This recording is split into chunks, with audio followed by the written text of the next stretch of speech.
Succeeding a legend, it's primary day in Massachusetts in the race to determine who will take over the U.S. Senate seat left vacant by the late Ted Kennedy. There are 4 Democrats on the ballot: Mike Capuano, Martha Coakley, Alan Casey, and Stephen Pagliuca, and 2 candidates on the Republican side, Scott Brown and Jack Robinson. The winners from each party will move on to January's special election. And voters have been out all day in southeastern Massachusetts to have their say about who should take the place of the so-called liberal lion. Eyewitness News reporter Sean Daly joins us live now from Fall River with a closer look at the candidates. Yes, Karen, we're here at a polling place in Fall River. Massachusetts voters have been out all day today in the Democratic and Republican primaries to replace the late Senator Ted Kennedy.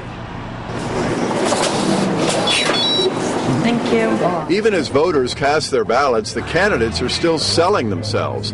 With unemployment still at record levels, Eyewitness News caught up with 5 of the 6 people running to fill the late Senator Ted Kennedy's open seat, and we asked what they would do to create jobs. The 6th, Republican Jack Robinson, never responded to our repeated invitations. I want to be the job senator. Here's what I would do. First of all, I would put forward a new jobs tax hiring credit. So for any business that hires somebody that isn't working now, they would get a 15% tax credit for the first year and a 10% tax credit for the second year on that new employee. I am adamant the fact that the federal government has to take dramatic action to create jobs in this country.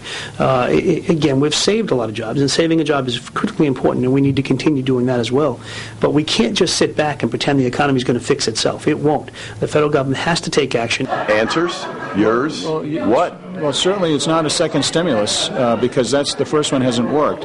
And you have the tax cuts that are about to expire. You need to keep those in play. And you also need to provide targeted tax breaks for industries. My plan is very real. I think it would start out with developing these centers of excellence. And we have on the site one in Alston right now. If we develop that center, we can farm out the manufacturing and the processes to outlying communities. There's several things we need to do. We talked about the South Coast Railway, but we also need to get money flowing to small businesses. We need to provide for the kinds of workforce training for people who are out of work, who want to come back to the workforce. The winners of today's Democratic and Republican primaries will face each other in the general election on January 19th. Stay with us for a look at today's voter turnout, new at 6. Live in Fall River with the Southeastern Massachusetts Mobile Newsroom, Sean Daly, Eyewitness News.